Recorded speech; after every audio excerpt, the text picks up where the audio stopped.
Roh Kudus, Kau hadir di sini pada hari ini, hari Minggu yang Kau berkati. Buat jemaat-Mu bertumbuh sekali lagi ke arah Kristus ya Tuhan. Biarkan tubuh Kristus dibangun di atas muka bumi kuat dan murni. Dan jiwa-jiwa dimenangkan serta dimuridkan lewat gereja ini. Terima kasih Tuhan, sampaikan sabda-Mu. Berita firman-Mu ya Tuhan, kabar baik itu bagi kami semua yang haus dan lapar akan kebenaran. Sembunyikan hamba di balik salib-Mu. Dalam nama Yesus. Haleluya. Amin. Puji Tuhan. Shalom semua. Kasih tepuk tangan untuk Tuhan Yesus lebih dulu. Yang menyaksikan juga live streaming di mana-mana. Shalom, salam sejahtera. Senang berjumpa kembali dengan jemaat yang selalu kami rindukan. Lama tidak bertemu. How are you? Semua baik-baik? Baik-baik. Halo. Iya, puji Tuhan. Yang online juga ya, yang streaming. Saya percaya semua dijaga Tuhan. Siapa sih gak punya masalah? Kita baik karena kita punya Allah yang baik. Amin. Puji Tuhan. Kasih tepuk tangan untuk Tuhan Yesus sekali lagi. Masa-masa kita waktu online tidak ketemu, bagi kami masa-masa yang subur dengan buah-buah Roh Kudus. Saya percaya Tuhan itu punya musim bagi segala perkara. Kita gak mengerti seringkali mengapa ini atau itu terjadi. Kadang-kadang kita gak bisa duga, seringkali segala sesuatu di depan itu tidak bisa diprediksi manusia. Tapi kita ikuti aja, setapak demi setapak langkah. Saya tahu Tuhan menuntun kita pada buah. Perjalanan pelayanan kami pun diberkati dengan banyak sekali buah yang tidak terduga. Season in, season out, musim tiba atau tidak musimnya, tetap beritakan firman Allah. Kita harus tetap berbuah. Buah-buah Roh Kudus yaitu karakter, tapi juga buah-buah jiwa-jiwa. Saya mendapat sebuah mimpi beberapa minggu yang lalu. Saya melihat sebuah kolam besar seluas kolam renang Olimpiade. Lalu di dalamnya ada banyak ikan-ikan. Lalu ada suara beritahu sama saya, ikan-ikan itu bagus-bagus, ada yang besar, ada yang kecil. Ya kan? Tapi ada suara berkata begini, hitunglah itu 100.000 ikan. Saya langsung mengerti waktu saya bangun. Bahwa sebentar lagi gereja kita akan bertumbuh dan bertambah menjadi 100.000 murid dalam waktu segera. Siap untuk menuai. Online kek, waktu onsite siap menuai. Siapkan lumbung-lumbungnya. Kelompok-kelompok sel kita, CG atau Connect Group tercinta. Prepare yourself. Jangan hidup bagi diri sendiri, ini sudah akhir zaman.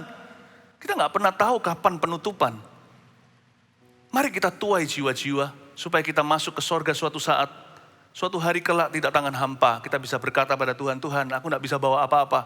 Emas, perak dan permata aku tinggal di belakang. Tapi ini yang aku bisa bawa kepadamu Tuhan. Karena aku bersyukur kau selamatkan aku, namaku tertulis dalam kitab kehidupan. Ku bawa teman-temanku untuk mengenalmu. Bukan untuk dapat jasa ya, wow hebat nih berapa jiwa yang gua bawa.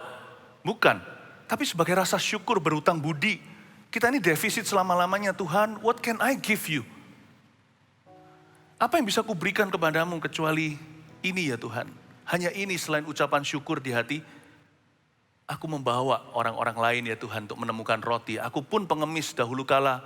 Mengemis dan meminta-minta. Tidak tahu di mana roti sesungguhnya. Tapi ketika aku temukan roti hidup itu yaitu Engkau Tuhan Yesus. Aku beritahu teman-temanku, saudaraku, keluargaku. Ini, di sini kita bisa menemukan sumber air yang kekal. Saya ajak kita semua untuk menuai. Terus tuai jiwa-jiwa. 100.000 ikan itu. Kamu akan menjadi penjala manusia, kata Yesus kepada para nelayan. Kita akan melihatnya segera. Amin. Hari ini mari kita renungkan satu firman Tuhan. Saya beri judul Sembah Seorang Kusta. Kita buka sama-sama Matius pasal 8 ayat 1 sampai 4 saja. Cerita Yesus menyembuhkan seorang yang sakit kusta. Matius 8, saya bacakan dulu bunyinya. Setelah Yesus turun dari bukit, orang banyak berbondong-bondong mengikuti dia. Maka datanglah seorang yang sakit kusta kepadanya, lalu sujud menyembah dia. Dan berkata, Tuan, jika Tuan mau, Tuan dapat mentahirkan aku. Lalu Yesus mengulurkan tangannya menjamah orang itu dan berkata, aku mau, jadilah engkau tahir. Seketika itu juga tahirlah orang itu daripada kustanya. Lalu Yesus berkata kepadanya, ingatlah, janganlah engkau memberitahukan hal ini kepada siapapun. Tetapi pergilah, perlihatkanlah dirimu kepada imam dan persembahkanlah persembahan yang diperintahkan Musa sebagai bukti bagi mereka. Sembah seorang kusta. Dimulai dengan ayat 1. Setelah Yesus turun dari bukit, orang banyak berbondong-bondong mengikuti dia. Ini ceritanya persis setelah Yesus memberikan banyak pengajaran. Matius itu bagus sekali, dimulai dengan silsilah, lalu dimulai langsung seketika meluncur masuk ke pengajaran-pengajarannya. Dan Yesus mengajari orang-orang berdosa seperti kita, kusta rohani. Bagaimana hidup dalam kerajaan sorga, kerajaan Bapaknya. Diajari bagaimana kalau kita ditampar pipi satu, kasih pipi yang lainnya. Pengajaran-pengajaran yang sama sekali tidak relevan zaman itu, tidak pernah relevan segala zaman. Pengajaran yang sifatnya transformatif atau yang mengubah kehidupan dari dalam. Bukankah aku berkata kepadamu bukankah ada tertulis jangan berzina, tapi Tuhan ajari kita kekudusan mata. Tuhan itu menaikkan standarnya. Matius ini bermula dari silsilah kelahiran Yesus ceritanya. Langsung Yesus dewasa, gede dan mengajar. Dan dia naik ke atas bukit, ada sabda bahagia, berbahagialah, berbahagialah. Supaya kita tidak punya ego sebanyak itu lagi. Supaya kita jangan ngamuk-ngamuk, muring-muring, marah-marah melulu dan defensif atau pembelaan diri. Tuhan ajari kita more of you and less of me. Lebih banyak Tuhan Yesus, lebih sedikit kitanya. Setelah ajari kita orang-orang kusta ini, dia turun dari bukit, langsung sembuhkan orang kusta. Bayangkan, kalau Anda membaca firman Tuhan, coba renungkan, kalau kita membaca Alkitab, khususnya di kitab Injil, Matius, Markus, Lukas, Yohanes. Renungkan, mengapa mujizat tertentu terjadi setelah pengajaran tertentu? Pasti ada hubungannya. Tuhan itu gak pernah asal sembuh. Tuhan gak pernah asal menyembuhkan. Tuhan kita itu maha guru. Jadi apapun yang diajarkan itu adalah supaya ia menjadi firman. Apa yang Yesus lakukan itu menjadi firman yang keterusan. Sehingga waktu kita membacanya, kita diingatkan. Itu pasti ada hubungannya. Pasti ada relasinya antara kesembuhan dengan pengajaran selanjutnya. Atau pengajaran dulu lalu kesembuhan. Sebab orang-orang banyak yang berbondong-bondong mengikuti dia itu. Mereka tertarik pada pelayanan Yesus karena dua hal. Because of his teachings and because of his healings. Sama hari ini di gereja kita. Ministrinya Gereja Mawar Sharon tercinta melalui hamba-hamba Tuhan, melalui jemaatnya. Apa yang membuat banyak orang itu tertarik datang? Tertarik untuk terlibat. Karena mereka dijamah oleh perkataan Tuhan. Lewat rumah ini ada roti. Ini Bethlehem sejati. Rumah rotinya Tuhan Yesus. Ada pengajaran kehidupan. Bukan pengajaran motivasi apa yang trendy atau yang relevan, tapi pengajaran sungguh-sungguhnya menjadi jawaban. Mendewasakan. Karena itu minggu depan juga sama. Waktu kita onsite di sini, saya memberikan Bible study. Karena Tuhan memberi mandat kepada para gembala. Beri domba-dombaku makan. Makanan keras. Itu bukan bentak-bentak emosi. Makanan keras yang dimaksudkan makanan solid di sini adalah firman yang penuh dengan protein. Yang kembali ke Alkitab, just the Bible only. Yesus itu pengajarannya beda dengan ahli Taurat. Mereka semua bisa merasakan ada otoritas pada orang ini yang tidak mereka lihat pada orang Farisi. His word is the Father's word. Makanya orang-orang attracted, orang-orang tertarik, datang, terlibat. Mereka berbondong-bondong itu beribu-ribu tiba. Bahkan mereka ada juga yang 3 hari 3 malam gak makan. Waktu Yesus memberi makan 4.000 orang.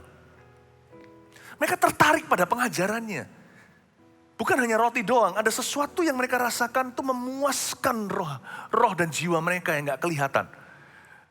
Dan selain itu, Yesus bukan hanya ngomong doang. Tuhan Yesus menyembuhkan, menjawab kebutuhan mereka. Bukan berarti selalu menjawab ya atas permohonan manusia. Tapi Yesus tuh peduli sampai segitunya loh. Menjamah orang kusta, gak hanya menyembuhkan. Kalau hanya mau sembuh, ucapkan aja satu kata, gak usah satu kalimat. Tapi Tuhan jamah. Itu karena Tuhan cinta. Yang membuat mereka itu tertarik pada Tuhan adalah karena dia gembala agung. Bukan hanya yang memberi makan. Tapi karena Yesus itu menyembuhkan mereka. Yesus menjawab doa. Why people still turn to Christianity today? Kenapa orang-orang di dunia ini masih mencari kekristenan? Karena mereka tahu our Jesus is real karena Yesus kita nyata. Bahwa dia menjawab doa tanpa embel-embel, tanpa bla bla bla. Tuhan Yesus kita itu kalau menjamah, tiada yang mustahil baginya. Itu membuat orang datang pada Kristus hingga zaman modern ini. They were attracted to Jesus. Karena his teaching, dialah jalan kebenaran dan hidup. Tapi juga karena dia hidup. Ada hari esok karena dia menjamah mereka. Mujizat terjadi. Boleh nggak kita ikut Tuhan karena mujizatnya? Jangan sombong hati. Siapa di sini yang ikut Tuhan karena kemauannya? Bukankah karena Tuhan mengubahkan hidupmu suatu hari dulu? Bukan karena Tuhan menjamahmu? Bukan karena dosamu diampuni? Bukan karena Roh Kudus menginsyafkan dirimu lalu Anda menangis terseduh-seduh dan berkata, aku orang berdosa, ampuni aku. Lalu ada kelegaan, nggak ada mujizat fisik tapi ada damai yang tidak terkatakan. Bukankah ada yang bertemu Yesus karena kesembuhan? Karena ditolong bisnisnya? Jangan sombong hati orang berkata, aku mengikut Tuhan kan bukan karena mujizatnya. Come on lah ya. You follow Jesus because of one particular miracle. Kita mengikuti Yesus karena ada satu mujizat terbesar yang terjadi dalam hidup kita, perubahan hidup. He touched me. And everything becomes different. Tuhan itu masih mengulurkan tangannya hari ini. Itulah sebabnya gereja terus membuka diri untuk jiwa-jiwa baru datang. 100.000 ikan itu menanti. Domba-domba sejati agar mereka dijamah dan diubahkan. Yesus turun dari bukit. Barusan dia dealing atau berurusan dengan kusta hati. Dia langsung sembuhkan kusta jasmani. Itu ada hubungannya.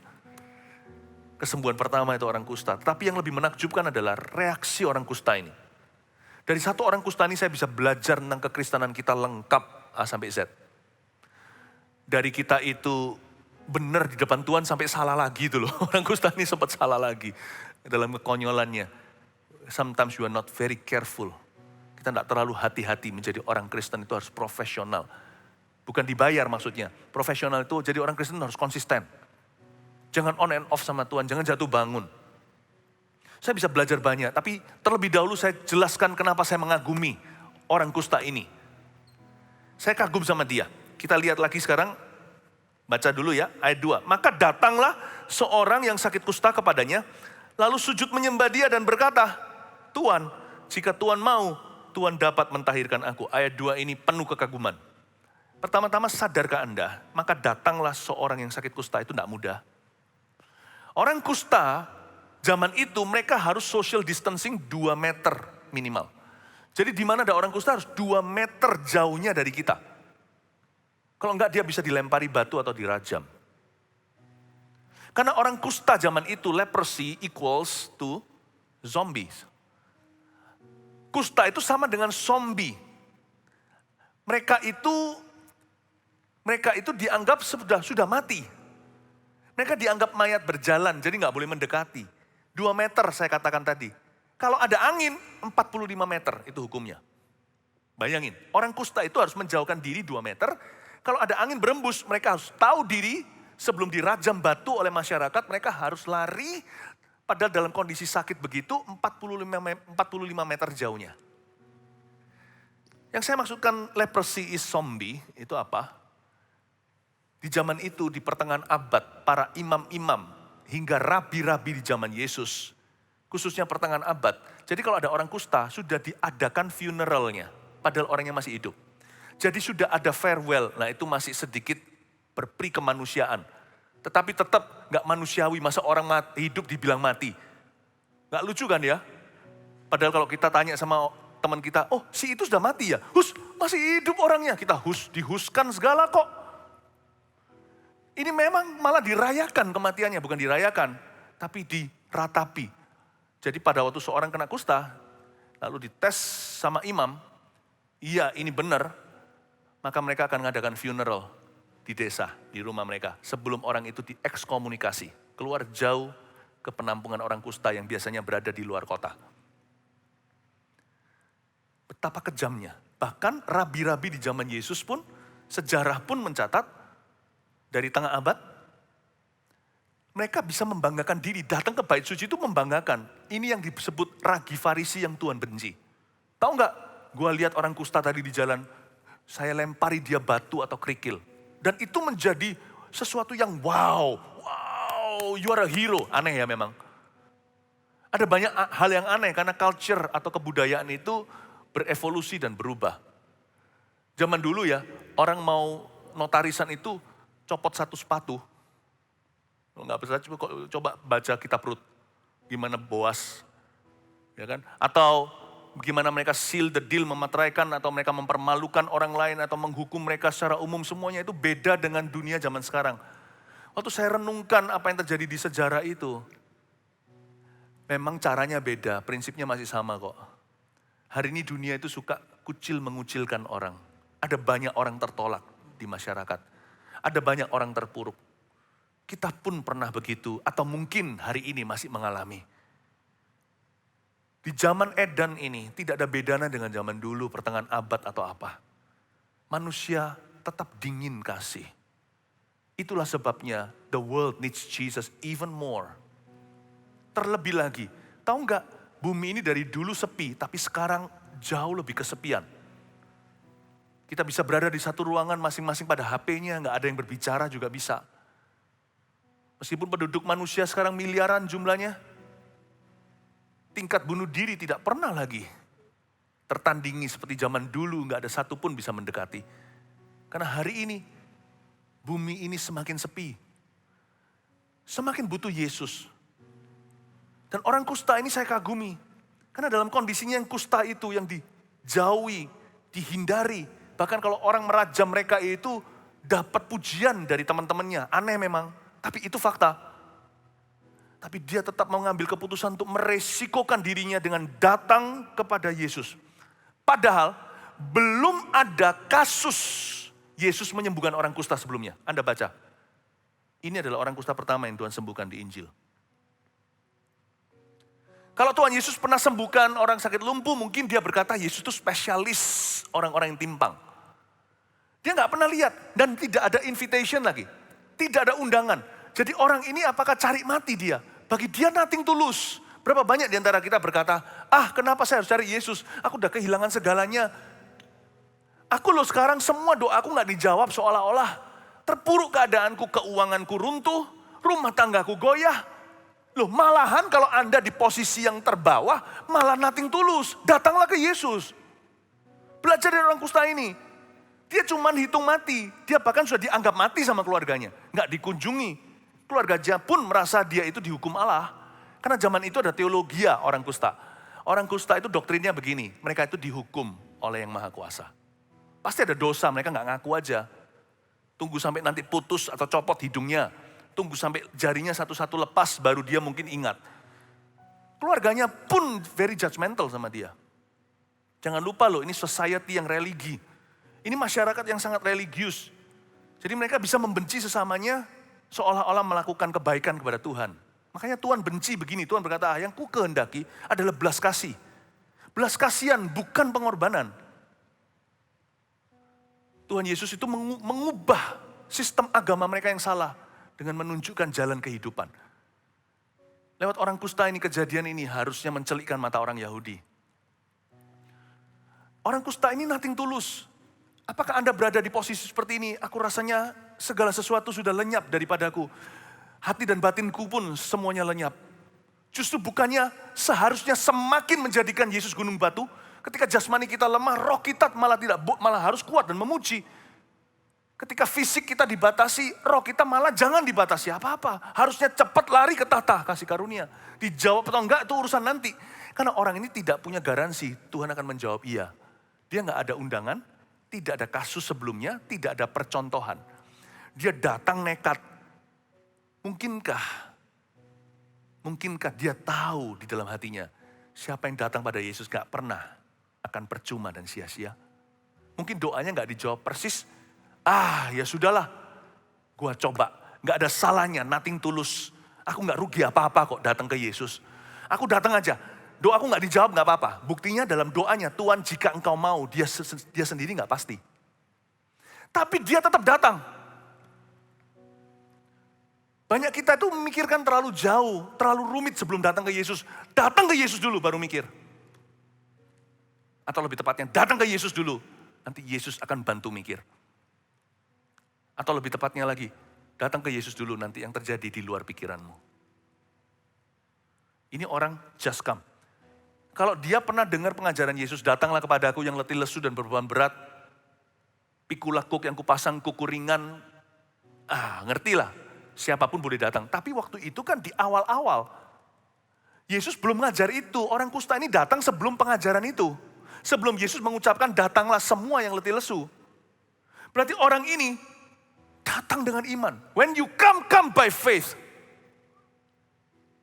Waktu kita online, contohnya kita online by faith. Waktu kita onsite, come by faith, datang dengan iman.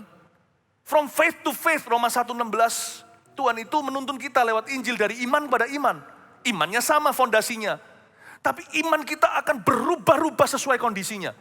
Bukan berubah kepada siapa kita beriman, tapi bagaimana caranya kita beriman akan berubah-ubah sesuai dengan kondisi yang kita hadapi.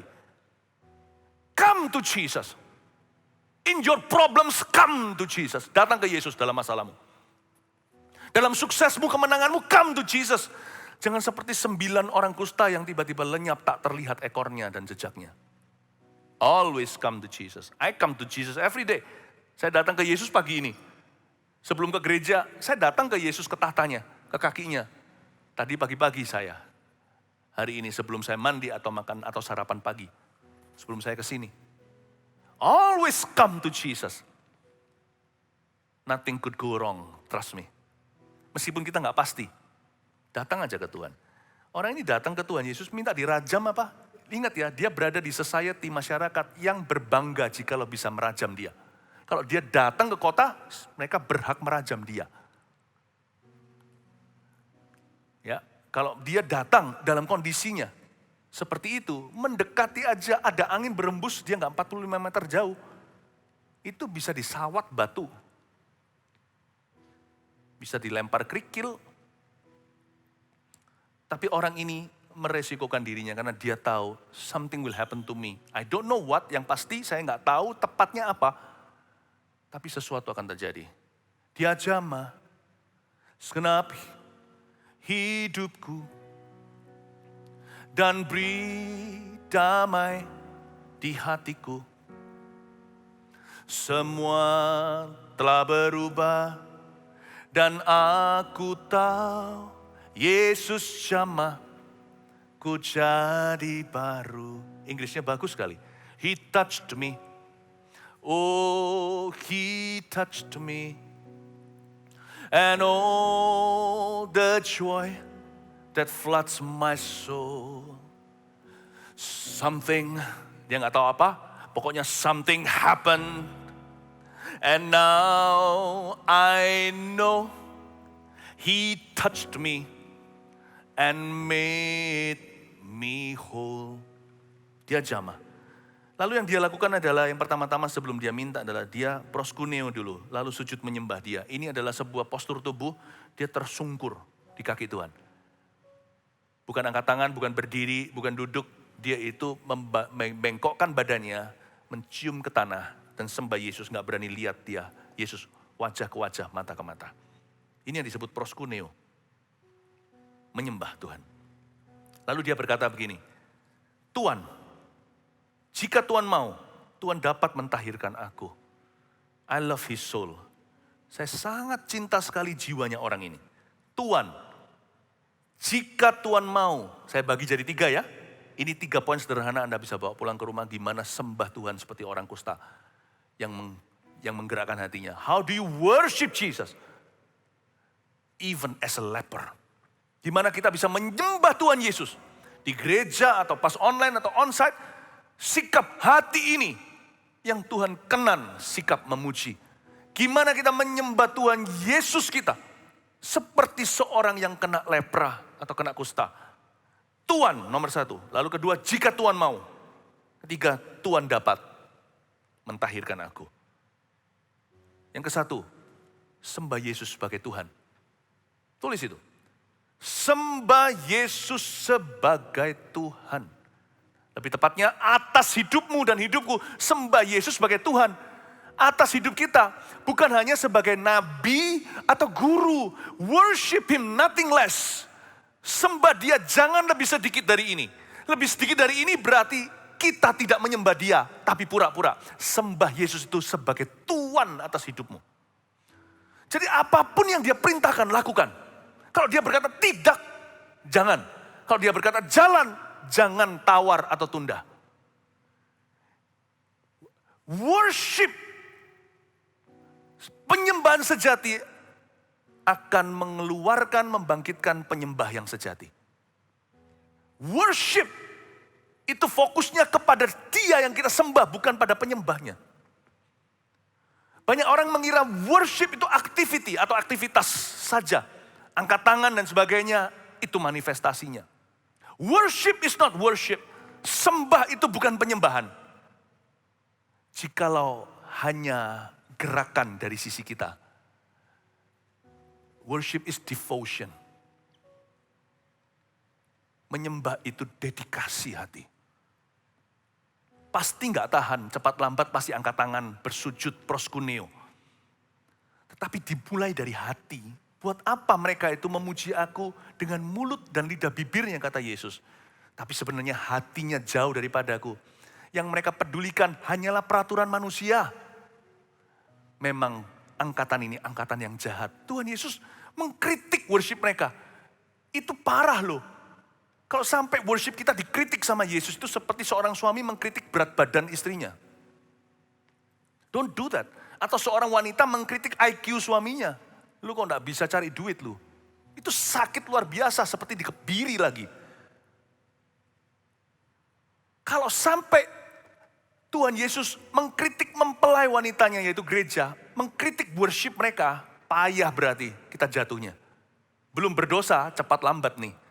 Kalau sampai dikritik worship kita, berarti salah kita kaprah. Fatal, saudara. Yang nomor satu dia berkata Tuhan. The first mention of the word Lord in the New Testament it's by a leper. Pertama kali kata Tuhan di sini Tuhan, Master, majikan jiwaku, kayak dia itu anjingnya seolah-olah. Nanti disambung dengan wanita Sirofenisia, bahkan anjing pun makan remah-remah. If I were your dog only, kalau aku hanyalah anjingmu aja, aku hoki, aku ini beruntung sekali. Dia berkata, Tuhan, itu sanjungan, dia rendah proskuneo. Dan dia menyanjung tinggi-tingginya Yesus yang di depannya. Tuhan, dia berkata, majikan, master, bukan guru atau nabi. You are the Lord of my life. Kalau Tuhan atas hidupku, perkataan Tuhan pertama, sebutan kepada Yesus. Justru oleh orang yang kena lepra. Bukan dari ahli Taurat dan guru agama. Aneh ya. Makanya Tuhan itu cinta orang berdosa. Dan mau menyelamatkan mereka. Tuhan itu cinta orang sakit dan ingin menyembuhkan mereka. Sembah Yesus sebagai Tuhan. Yang kedua, dia berkata, jika Tuhan mau. Bukannya dia gak pasti atau apa, tetapi dia menyerahkan kedaulatan ke tangan Tuhan. Kedua, sembah Yesus dengan rendah hati. Harus with humility. Seperti lingkaran Tuhan, telur ayam mana dulu. Orang yang menyembah Tuhan, ada kesombongan, akan lebih rendah hati setelah dia menyembah Tuhan. Gak ada orang setelah menyembah Tuhan, dia sombong, itu berarti dia menyembah dirinya sendiri, Tuhan hanya jadi objeknya. Orang yang sungguh-sungguh bertemu dengan Tuhan Yesus, berjumpa dalam hadiratnya, orang yang menyembah hatinya, pasti direndahkan oleh Tuhan. Bukan direndahkan hidupnya, hatinya. Saya mending hati saya direndahkan daripada hidup saya direndahkan oleh Tuhan. Hatinya direndahkan supaya hidupnya ditinggikan oleh Tuhan. Gak mungkin. Dan orang yang rendah hati akan menyembah Tuhan. Yang membuat orang susah menyembah Tuhan adalah karena dia terlalu mencintai dirinya. Apa-apa melulu tentang dirinya, Roh Kudus gak bisa bekerja. Kalau kita khotbah semuanya melulu tentang aku. Yang sharing semuanya tentang saya. Roh Kudus gak bisa kerja. Khotbah Anda itunya mungkin memuaskan bagi dirimu, merasa orang lebih kenal saya nih. Tapi Roh Kudus gak bisa kerja, jadi gak banyak perubahan pada pendengarmu. When you're humble, the Holy Spirit works. And He will lead you to worship Him. Dan Dia akan menuntun kita untuk menyembah Dia. Dan apapun yang kita perbuat akan dibuat berhasil untuk kemuliaannya. Sembah Yesus dengan rendah hati. Kita hanya bisa minta sih. Si lepra ini atau si kusta ini tahu dengan pasti bahwa dia hanya bisa minta. Padahal Yesus sudah ngajar sih. Dia sudah ngajar mintalah. Jadi dia mungkin ada dengar desas-desus karena pengajaran Yesus direkam. Di benak banyak orang diceritakan lagi. Jadi dia sudah mendengar mintalah, carilah, ketoklah. Di pasal sebelumnya Matius kan sudah dijelaskan itu ya, tentang hal berdoa. Dia minta, tapi dia bisa tahu diri, mengerti bahwa dia hanya bisa minta, gak bisa menuntut. Dia serahkan hasil akhirnya, skor terakhirnya, ke tangan Tuhan yang daulat. Bedakan dengan orang yang gak pernah minta loh ya. Terserah, kenapa aku minta baptisan Roh Kudus? Kalau dikasih ya dikasih, kalau enggak ya enggak. Kalau gitu malah enggak alkitabiah. Kita bisa minta dan waktu minta seolah-olah tidak akan memperoleh jawaban tidak. Tapi kalau belum terjadi jangan kecewa sama Tuhan. Tetap sabar menanti. Itu maksudnya, minta dengan tekun. Minta tapi gak menuntut.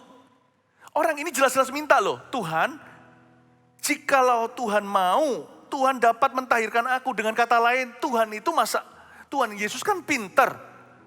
Apalagi maha tahu. Masa Tuhan gak tahu sih maksudnya dia di balik itu apa? Bahkan laki-laki aja yang cenderung kurang peka bisa ngerti kalau istrinya berkata, Papa masih cinta enggak sama saya?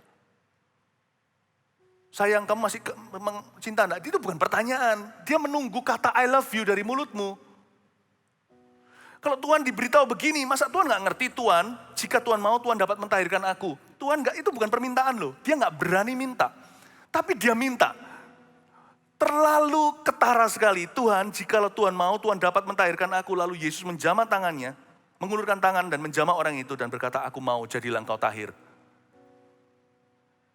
Jadi si kusta ini minta.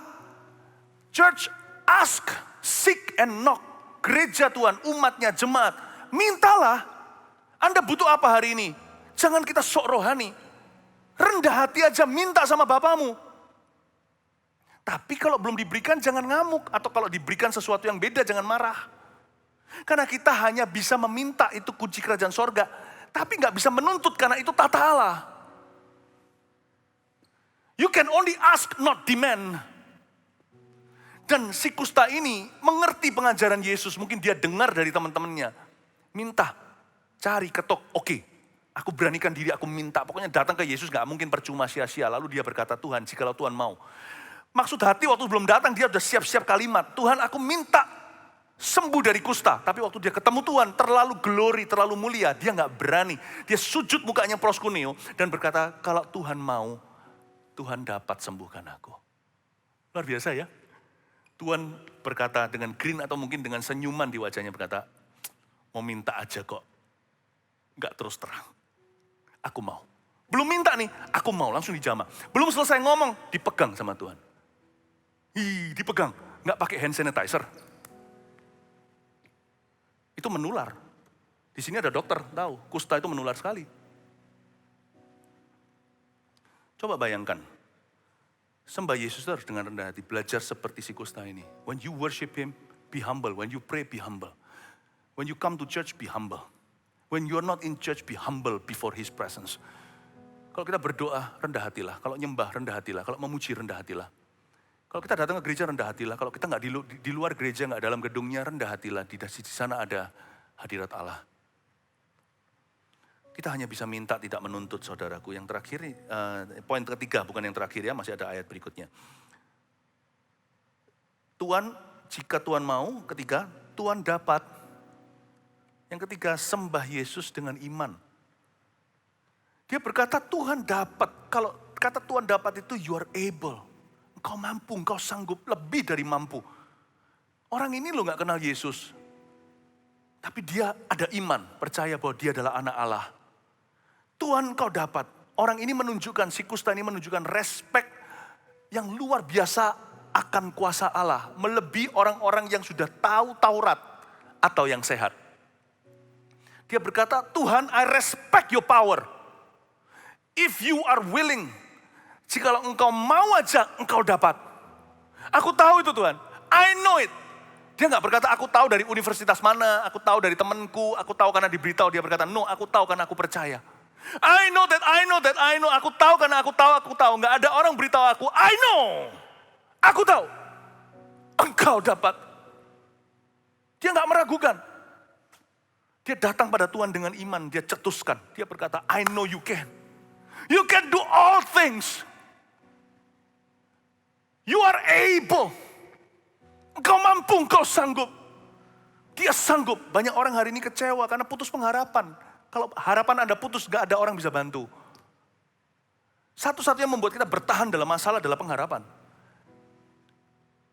Biasanya putus harapan itu langkah berikutnya adalah bunuh diri atau pelan-pelan mati. Ya sudah gitu aja, mati berdiri. Banyak orang gak berani bunuh diri jadi mati berdiri ya. Kita tunggu aja kapan pengennya ya Tuhan cabut aku mau pergi dari sini. Tapi gak berani. Atau yang bunuh diri lebih celaka lagi. Highway to heaven. Bukan highway to heaven, highway to hell.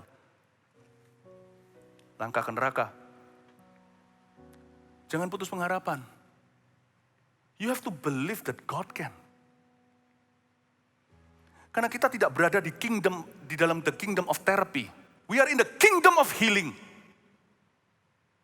Saya tahu ini tidak populer, mungkin hari-hari ini lebih gampang untuk kita menerima saja keadaan atau kondisi. Saya mengerti. Mana fighting spiritnya? Pastor Philip nggak ngerti, saya itu sudah fighting. Masih bisa fight me kok. Waktu saya ngomong gitu, Anda bisa fighting sama saya kok. Berarti Anda masih punya fighting spirit. Kok dipakai untuk fight Jesus? Bukannya kita harus pakai itu untuk fight keadaan atau fight ketidak ada harapan di dalam hati kita, keputusasaan. Ada orang itu yang merasa sudah nggak punya fighting spirit, dia sudah menyerah, tapi dia bisa berbantah. Berarti dia masih bisa. Pakai dong sisa-sisa yang ada itu. Sebelum Anda tenggelam total, berikan perlawanan kepada yang namanya putus pengharapan. Pastor Philip, kondisiku ini nggak memungkinkan, saya sudah begini, saya sudah mencoba. Anda belum mencoba total. Buktinya Anda masih mencoba mengubah pikiran saya bahwa masih ada harapan. Belum. Anda barusan buang peluru. When you lose hope, you've lost. Atau Anda kehilangan harapan, Anda sudah kalah. Setan sudah terbahak. Respect God's power. Just because hanya karena Anda belum mengalami dan melihatnya. Respect His power. Hargai, hormati kuasanya. Bahwa Allah kita masih bisa. Jangan marah kalau dia belum dalam hidup Anda. Tetaplah percaya. Karena kita bukan berada di dalam kerajaan terapi. Kita berada dalam kerajaan kesembuhan ilahi. Saya tidak bicara tentang fisik saja. I believe in miracles. As long as I live, selama saya masih hidup dan menjaga gereja ini. Dan orang-orang yang bersama dengan saya, yang kita sama-sama berjuang ini masih terus menjaga gereja ini. This church will always and continue to believe in miracles. Tepuk tangan untuk Tuhan. Gereja ini akan tetap percaya, yakin bahwa mujizat masih terjadi. Tapi kalau orang belum mengalami mujizat, saya nggak mungkin berkata sama dia, kamu kurang iman. Kasihan deh lu, nggak mungkin. Kita terapkan kitab Yakobus sebagai netralisirnya, yaitu kalau orang belum mengalami atau tidak mengalaminya, kita akan menangis dengan orang yang menangis, meratap dengan orang yang meratap, kita tidak akan menghakimi. But don't change my stand. Jangan ubah tempat saya berpijak berdiri ini. I'm in the kingdom of the Son of God. And He is not therapy. He is healing. Saya berada di dalam kerajaan anak Allah. Dan Dia bukan terapi. Dia itu kesembuhan ilahi. Tiada yang mustahil bagi Dia. Oh haleluya. Oh come on.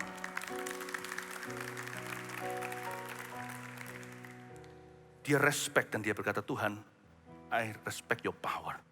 I have confidence in your power. Aku punya rasa percaya yang tinggi atas kuasamu. Bekerjalah di dalamku.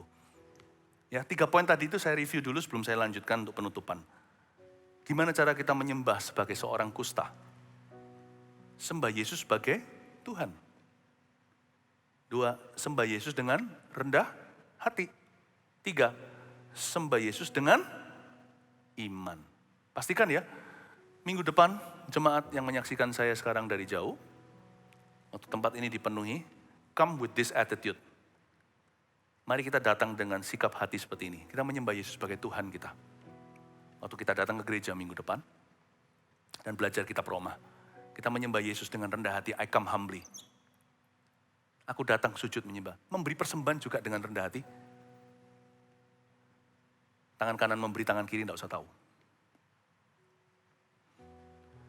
Lalu sembah Yesus dengan iman. Kita menyembah Tuhan dengan percaya bahwa sesuatu akan terjadi. Dengan rendah hati saya ulang lagi kok, saya rasa harus menekankan lagi. Waktu kita memuji Tuhan, angkat tangan lah. Kita menari-nari lah, atau kita nangis, sujud, menyembah, lain-lain ekspresi orang. Kita nggak usah peduli orang lain mikir apa sebelah kita. It's not about me, it's not about you, bukan tentang kita. When you come to worship Him next week, atau kita datang ke sini, you come prepared, Anda datang siap diri untuk rendah hati. Kita lenyap Tuhan yang dimunculkan dalam kehidupan kita ketika kita datang ke gereja. It's never about us. It's never about us. You don't dance for other people. Kita tidak menari untuk orang lain. Dan kalau kita tidak menari gara-gara orang lain, padahal kepingin menari, nah berarti kita menjadikan orang lain topik penyembahan kita. Paham maksud saya? Saya harusnya saya itu orangnya itu girang sekali. Saya itu orangnya itu ekspresif, tapi tiba-tiba di gereja jadi alim sekali, nggak jadi diri sendiri. Itu karena orang lain di kanan kiri. Itu juga dosa di hadapan Tuhan. Berarti Anda menganggap orang lain lebih nyata daripada Tuhan ketika dalam hadirat Allah. Saya tidak akan melakukan sesuatu untuk membuat orang lain terkagum. Saya juga tidak akan berhenti melakukan sesuatu karena orang lain saya takuti. Asal saya tahu itu memuliakan Allah, itu diajarkan dalam firman. Waktu datang memuji menyembah, come humbly. Hanya orang yang rendah hati yang bisa jadi orang berani. Karena dia gak takut sama orang. Karena dia gak takut orang cerca dia ngomong apa. I fear no one. Orang yang humble itu orang yang paling berani. Jangan salah, bukan orang yang imannya besar. Datang ke hadirat Tuhan dengan rendah hati. Sembah Yesus sebagai Tuhan, sembah Yesus dengan rendah hati, dan sembah Yesus dengan iman. Sebentar lagi, kita lanjut lagi beberapa hal. Lalu saya ulang lagi di ayat 2 ya, perkataannya. Tuhan, jika Tuhan mau, Tuhan dapat apa? Menyembuhkan aku. Dapat apa? Sekali lagi kita baca. Mentahirkan. Pertanyaannya dia, permintaannya dia itu bukan untuk disembuhkan. Dia berkata, Lord, if you want to, kalau engkau mau, you can cleanse me, bukan heal me. Saya suka sekali orang kusta ini luar biasa. Dia berkata, sembuhkan aku. I want restored relationship. Aku ini kan dihukum karena dia punya salah paham yang luar biasa. Inilah bahayanya pemimpin rohani kalau tidak bisa menempatkan diri. Yang salah paham nanti itu ke bawah itu kebakaran jenggot semua. Kalau kita sebagai kepala keluarga kita salah, cerai sama mama anak-anak atas kemauan kita. Tahu apa yang terjadi? Nanti anak-anak kita merasa bahwa pernikahan itu memang enggak diciptakan untuk bahagia. I don't believe in marriage sama sekali. Kalau kita pemimpin rohani juga tidak bisa menempatkan diri, membawa diri atau mengajarkan menjadi representasi yang baik dan healthy, yang sehat juga. Perkataan kita atau apa yang kita tidak katakan, bahkan gesture gerak tubuh kita itu bisa membingungkan. Nanti yang dibawa itu, guru kencing berdiri, murid kencing berlari. Ini orang kasihan loh, dia ini korban sistem religi yang salah. Dia merasa dirinya itu dihukum Allah, tapi Tuhan Yesus enggak koreksi dia. Tuhan Yesus justru tuntun dia, bedakan. Tuhan itu enggak sedikit-sedikit tegur, itu enggak. Tuhan tuntun dia, memang orang ini salah, tapi nanti pelan-pelan ketika dia dewasa rohani semakin kenal Yesus, dia akan ngerti sendiri salahnya di mana. Karena itu Yesus selalu memberitakan kebenaran, bukan pakai cara menyalah-nyalakan. Orang ini salah sebenarnya, dia merasa dia dihukum Allah, karena itu permintaan nomor 1 adalah, dia tahu kalau dia mau sembuh, dia harus mengangkat murka Allah. Karena dia merasa diberitahu sama bapak-bapak rohaninya yang menyebar kematian. Bapak rohani itu bukan bapak kedagingan menurut saya. Diajari kalau kamu itu dihukum Allah, kamu itu dihukum Allah. Ya wis, aku ini dihukum. Makanya kalau ketemu Yesus, anak Allah, dia berkata, angkat hukuman ini dari aku. Tahirkan aku. Tapi dari sini saya kagum sama orang kusta ini. Yang dia rasakan tuh sakit sekali, lepra kusta itu. Tapi dia merasa lebih sakit ditolak sama Allah. Jadi yang dia minta nomor 1, bukan sembuh, tahir dulu. I love it. Kalau engkau mau, engkau bisa, engkau dapat mentahirkan aku, cleanse me. Yesus tidak berkata, gini loh, salah itu yang diajari sama rabi-rabimu. Bukan, Yesus langsung berkata, aku mau. Ya sudah, kalau kamu berpikir begitu, aku akan ikuti jalur pikiranmu dan kutuntun ke Bapakku. Tuhan Yesus itu saya semakin kagum tiap kali baca Injil. Sungguh-sungguh kagum. Tuhan Yesus enggak tegur dia, koreksi di tempat. Tuhan berkata, oke deh, gitulah. Kalau itu pikiranmu, aku tuntun kamu ke Bapa ya. Aku mau dijamah. He touched me and made me whole. Wuh. Tapi orang kusta ini juga mengundang kekaguman. Dia berkata, tahirkan saya. Cleanse me. I want restore relationships. Aku mau hubungan yang pulih dengan Allah Bapa. Aku mau hubungan yang pulih dengan keluargaku. I miss them. Aku rindu mereka setelah karantina. Bertahun-tahun kalau ini karantinanya. Sampai mati bahkan. Aku mau ketemu sama istriku. Aku mau ketemu sama anak-anakku, sama cucuku mungkin kalau dia tua. Lalu ayat 3, Yesus memilih satu jalan untuk metodenya Yesus itu ternyata bermakna. Dia nggak hanya pilih cara, Tuhan nggak halalkan segala cara. Lalu Yesus mengulurkan tangannya. Bayangin, dia minta ditahirkan, bukan minta dijamah, bukan minta disembuhkan. Tuhan ulurkan tangan dan jamah orang itu. Sedangkan dengan seorang perwira aja dia cuma ucapkan satu kata, lalu hambanya sembuh. Wanita Sirofenisia juga sama. Yesus hanya ucapkan satu kata, Lazarus saja nggak dijamah. Dia berkata, keluarlah Lazarus. Lalu keluar dari kuburan. Tapi kali ini Tuhan pakai metode menjamah, dia ulurkan tangan menjamah orang itu. Berarti Yesus mau bicara sesuatu. The manner of healing. Even the manner of healing was a teaching. Cara Yesus menyembuhkan aja sebuah pengajaran, kita harus hati-hati. Whatever you do or don't do is a teaching to others. Apa yang kita lakukan, tidak lakukan itu pengajaran bagi orang lain. Bukan pencitraan. Motivasi kita adalah kemuliaan Tuhan. Be very careful ke depan ini nanti. What you do and what you don't do, what you say and don't say. Apa yang kau katakan, tidak katakan, kau lakukan, tidak lakukan. Itu semua adalah teologia. Semua adalah pengajaran. Bukankah kita cermin kemuliaannya? Dicipta dalam gambaran rupa Allah. The manner of healing, cara Yesus menyembuhkan aja, itu pun sebuah pengajaran. Dan Yesus berkata, lalu Yesus mengulurkan tangannya menjamah orang itu dan berkata, aku mau jadilah engkau tahir. Seketika itu juga tahirlah orang itu daripada kustanya. Ya. Lalu Yesus berkata kepadanya ayat 4. Terakhir ya, ingatlah jangan engkau memberitahukan hal ini kepada siapapun. Tetapi pergilah, perlihatkanlah dirimu kepada imam dan persembahkanlah persembahan yang diperintahkan Musa sebagai bukti bagi mereka. Ini bukan merendahkan hati di atas Monas. Ada banyak kerendahan hati manusia itu pura-pura atau palsu. Kelihatannya rendah hati padahal enggak. Ayo, saya mau bicara soal rendah hati ya. Tapi dalam ngajar soal rendah hati, bicara melulu tentang dirinya sendiri. Kan kadang-kadang kita lihat kontroversial. Saya mau ajar tentang kerendahan hati itu kadang-kadang bisa pura-pura, artinya gini loh. Oke, kasih ya, tapi puji Tuhan, puji Tuhan, puji Tuhan. Tapi dia juga ingin orang lain tahu bahwa dia ngasih. Kalau mau sungguhan tahu rendah hati itu ya, sekali-kali ya kita kirim sesuatu, lalu orangnya tidak ngontak kita karena dia nggak tahu siapa yang ngasih. Atau mungkin ketika Anda kumpul sama-sama di CG, Anda yang kasih roti, dia terima kasih sama orang sebelahmu. Thank you ya rotinya kemarin. Anda jangan berkata, oh itu dari aku, nggak enak kan, jadi kaku. Jadi awkward. Biarkan orang yang dapat pujian sia-sia itu yang berkata, oh bukan dari aku tuh, nggak tahu dari siapa. Siapa ya? Oh iya dari saya, nggak apa-apa. Jangan terpancing kalau lihat ada yang memberi orang lain dapat glory. Loh Pak, itu roti dari saya. Roti dari saya, berarti kita tuh memberi, tangan kiri masih tahu. Kadang-kadang sekali-kali kita perlu disalah ngerti supaya kita tahu bahwa kita memberi itu tulus, enggak itu didetok secara ilahi. Tapi jarang kita experience seperti itu. Karena itu kalau Anda memberi sesuatu, Anda belum dianggap, belum dipromosi, belum diberikan kursi, belum dikasihkan wewenang, enggak apa-apa. Itu Tuhan sedang berbicara sesuatu. Tapi Tuhan ngomong sama dia nih, kamu jangan ngomong sama siapa-siapa ya. Enggak seperti kita kalau ngomong, jangan ngomong siapa-siapa ya. Tapi kita kepingin orang lain tahu juga. Yesus enggak. Yesus itu penuh purpose, dia itu penuh tujuan. Kalau Tuhan berkata, jangan beritahu siapa-siapa. Itu bukan karena Tuhan enggak mau dia beritakan Injil atau kesaksian. Bukan. Tapi it's all about timing. Semua ini soal waktu, karena Yesus belum mati dan dibangkitkan.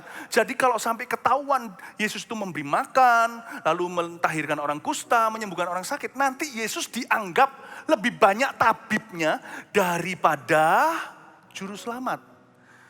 Yesus akan dianggap sebagai pabrik roti, bukan Mesias. Yesus gak mau orang lain itu motivasi dulu sebelum kenal dia siapa. Yesus ngomong sama dia, kamu jangan beritahu siapa-siapa akan kesembuhan ini. Kesembuhan ini eksklusif untuk kamu. Yesus bukan berkata gini loh, kamu jangan ngomong siapa-siapa. Lalu dia keluar, beritahu semua orang, Yesus senang, dia jadi masyhur. Banyak orang itu kepingin langsung terkenal. Mana ada sih orang pelayanan itu gak mau langsung namanya terdengar? Tapi nggak tentu itu kehendak Tuhan. Kadang-kadang Tuhan ingin kita itu eksklusif, hanya one on one. Untuk berapa tahun kemudian, saya pun mengalami itu 8 tahun pertama dalam panggilan saya. Saya hanya dengan satu orang oma di panti jompo di Kanada. Lalu dengan 10 orang anak muda yang lainnya, 8 tahun loh ya. Sometimes it is God's will. Kita maunya sih segera langsung. Namanya sih bahasa kita memuliakan Tuhan kan. Padahal jujur tanya, kenapa kalau memuliakan Tuhan, kenapa harus lewat dirimu?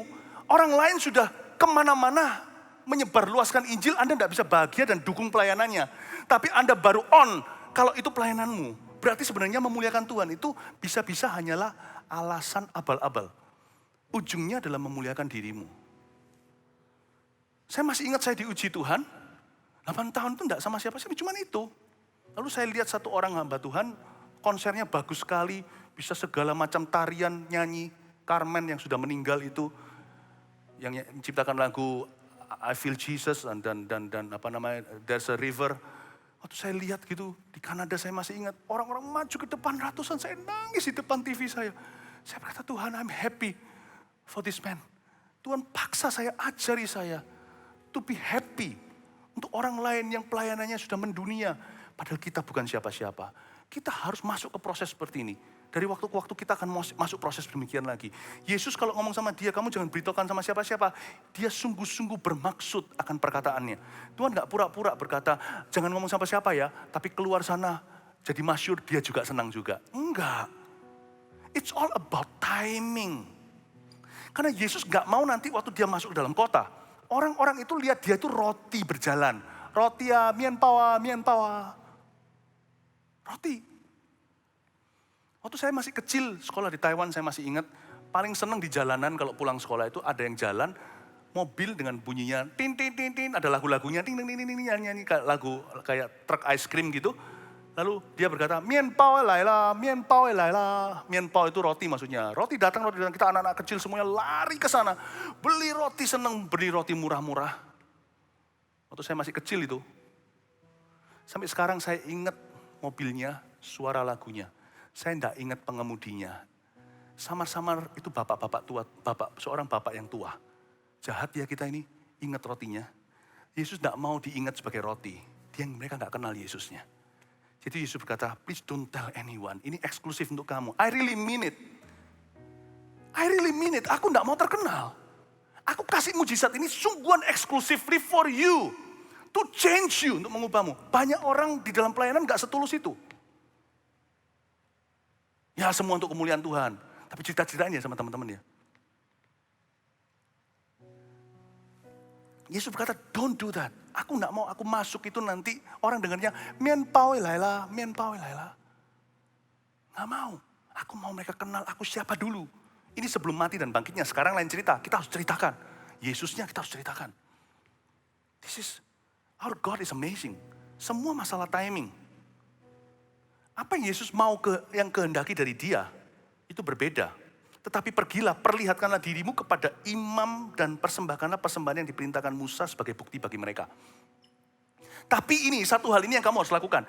Kamu pergilah ke imam, persembahkan persembahan yang diperintahkan Musa sebagai bukti bagi mereka. Sejak perjanjian lama, Musa menerapkan peraturan orang yang kusta harus dicek, diberitahu verifikasi ini kusta karena zaman itu imam itulah tabibnya. Dan kalau mereka sembuh, belum ada yang sembuh. Gak ada namanya cerita kusta sembuh itu gak ada. Kecuali di jamaah Tuhan. Ini gak ada obatnya. Dan kalau mereka sembuh, biarkan dari imam melihatnya, memverifikasi kesembuhannya, lalu dia bayar persembahan. Yesus mau si kusta ini lakukan itu. Dan ini berarti pertama kali dalam sejarah itu orang-orang imam yang gak pernah lihat dari perjanjian lama. Jangan sampai mereka shock lalu stroke. Lihat ini. Belum pernah terjadi sejak Adam dan Hawa. Yesus berkata, go. Ini kusta ke-1 sepanjang sejarah yang disembuhkan. Go. Ya jangan hitung Naaman dan sebagainya. Itu semua kan pekerjaan Tuhan. Pokoknya secara medis belum pernah terjadi. Pergi, perlihatkan dirimu pada imam, lalu kamu sembuh, berikan persembahan. Persembahan ini tujuannya adalah, itu loh kalau kita ke dokter keluar itu bayar administrasi, Lalu kita pulang membawa diagnosanya, membawa preskripsi. Dia juga harus ada toknya, itu materai 6.000-nya. Tujuan Yesus itu bukan untuk dia, bukan untuk cari kemasyuran bagi namanya. Yesus tidak mau itu karena itu justru menjadi penghalang untuk mesianik misinya. Belum waktu. Karena mereka belum kenal Yesus siapa. Kalau sekarang Yesus sudah tahu dulu, kita sudah tahu Yesus siapa. Firman, mujizatnya itu meneguhkan nama itu. Dulu belum tahu. Yesus ngomong sama orang ini, kamu pergi ke imam, bayar materai 6.000-mu, supaya dikembalikan semua benefitmu di masyarakat. Supaya kamu boleh kembali keluar dari karantina. Kamu ada surat vaksinnya. Supaya kamu bisa traveling lagi, ketemu istri anak-anakmu. Supaya kamu bisa dapat lowongan pekerjaan. Tidak bisa kamu ditolak sebuah job karena kamu kusta. Sebab ini tanda dari imam. I'm healed. Negatif. Yesus tuh mikirkan orang ini. Tapi singkat cerita nggak ditulis ini di Injil-Injil yang lainnya itu saling melengkapi ceritanya. Orang ini keluar dan cerita-cerita. Bukan sengaja sih, bukan jahat. Orang ini saking senengnya, kadang-kadang kalau kita seneng itu kurang menata kata-kata. Ya itu sedikit tambahan. Tapi dari sini Anda perhatikan nggak? Tuhan itu selalu punya tujuan.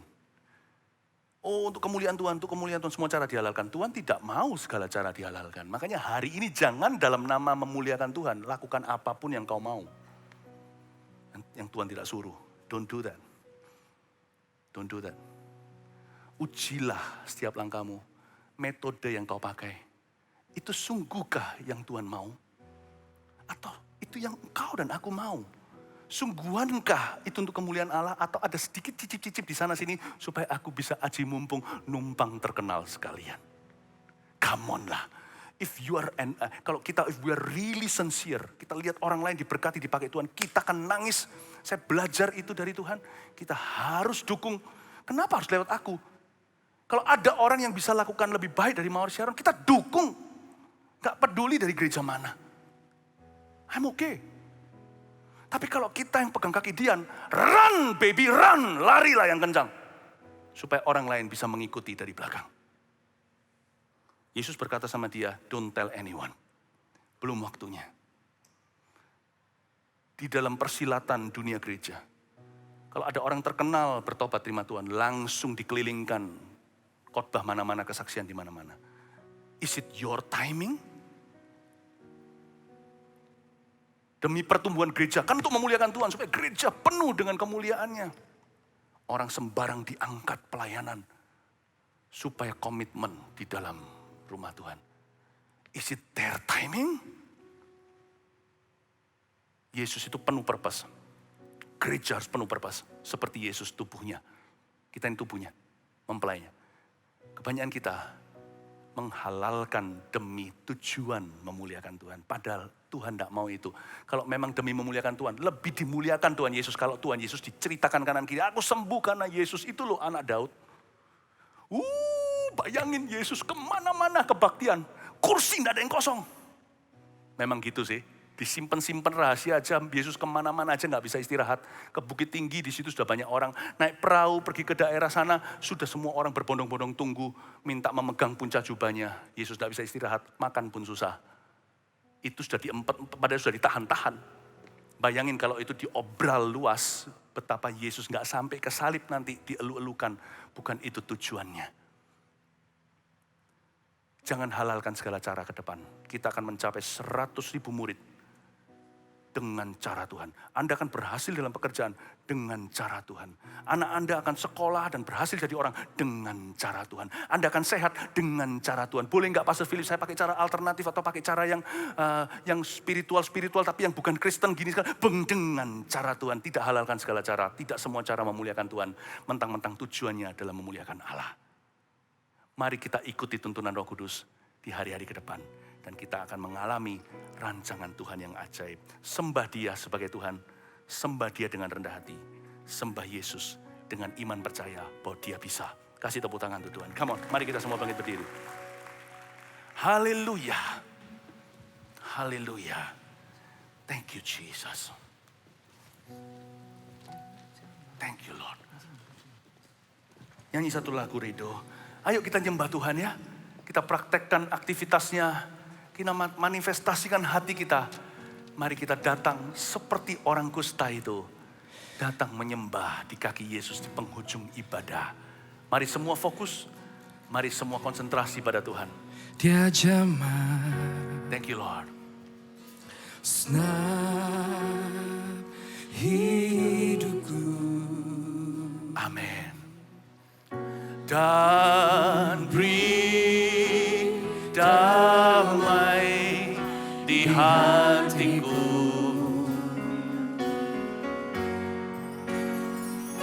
Semua telah berubah dan aku tahu Yesus jamah ku jadi baru. Dia jamah senam hidupku dan beri damai di hatiku. Semua telah berubah, semua telah berubah dan aku tahu Yesus jamah ku jadi baru. Dia jamah, dia jamah senam hidupku dan beri damai di hatiku.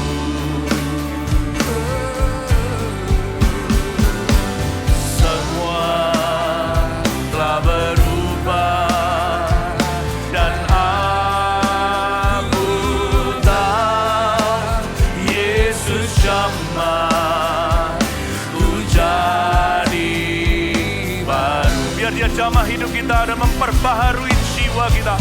Dia jamah senam hidupku dan beri damai di hatiku.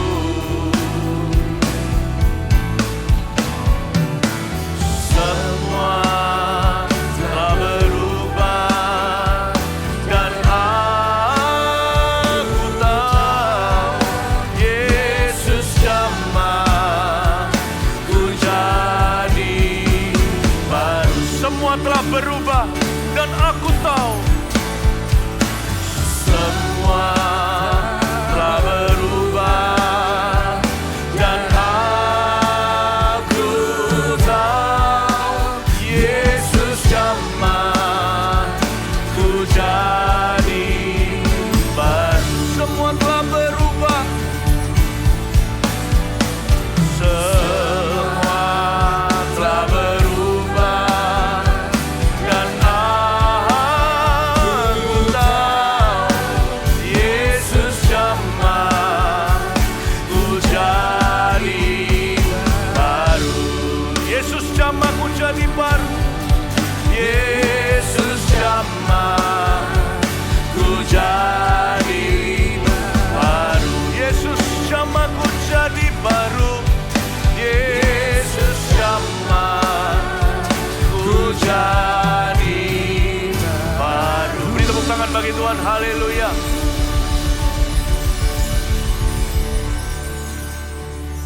Yesus Tuhan dan Allah kami, Engkau layak menerima pujian. Beri hormat dan kuasa, hormat dan kuasa, sebab Kau telah ciptakan segalanya.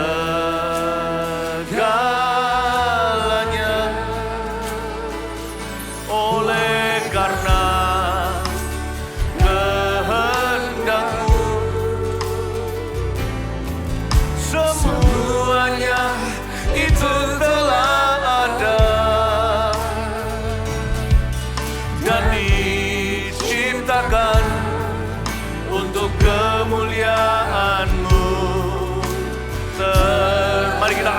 Tuhan, Dia Yesus yang kita kagumi. Come on church. Sana terpujilah Tuhan, terpujilah Tuhan Yesus. Sana terpujilah Tuhan, terpujilah Tuhan Yesus. Sekali lagi, Yesus Tuhan dan Allah, kami sembah Dia sebagai Tuhan atas hidup kita bersama. Yesus Tuhan dan Allah kami, Engkau layak menerima pujian, hormat dan kuasa, sebab Kau telah ciptakan segalanya.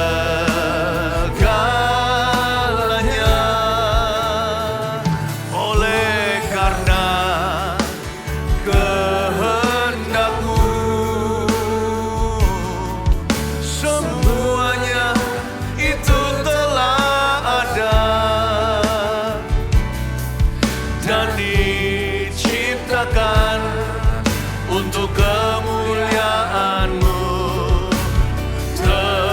Terpujilah Tuhan.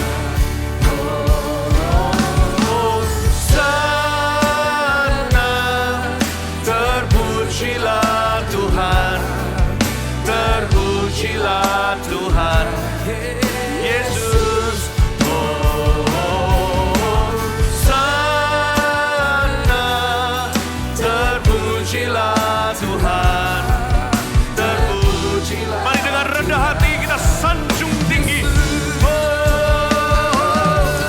Hosana, terpujilah Tuhan, terpujilah Tuhan Yesus.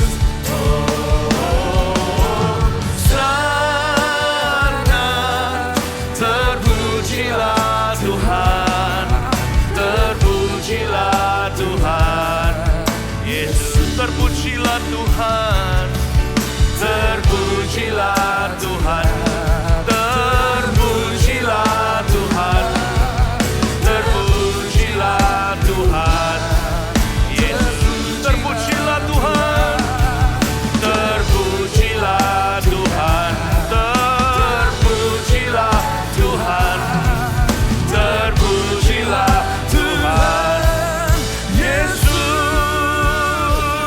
Haleluya. Segala hormat kemuliaan hanya bagi Dia, hanya bagi Dia, sungguh-sungguh hanya bagi Dia. Praise the Lord. Haleluya, haleluya, haleluya. Mari kita sama-sama mengangkat tangan kita. Terima kasih Tuhan untuk ibadah hari ini di tengah-tengah para pemimpin-pemimpin di gereja ini mendahului onsite minggu depan. Bukakan jalan ya Tuhan di padang gurun untuk jemaat-Mu kembali ke rumah Tuhan dan memuji menyembah Tuhan sebagai Tuhan dengan rendah hati dan dengan iman di tempat ini. Kenyangkan ya Tuhan Yesus setiap minggunya mulai minggu depan dengan firman yang menghidupkan. Terima kasih Bapa untuk persekutuan di antara kami. Berkat Allah Bapa, Putra dan Roh Kudus menyertai jemaat yang sangat disayang, dibelai, digendong Yesus. Haleluya. Amin. Love you so much. God bless you.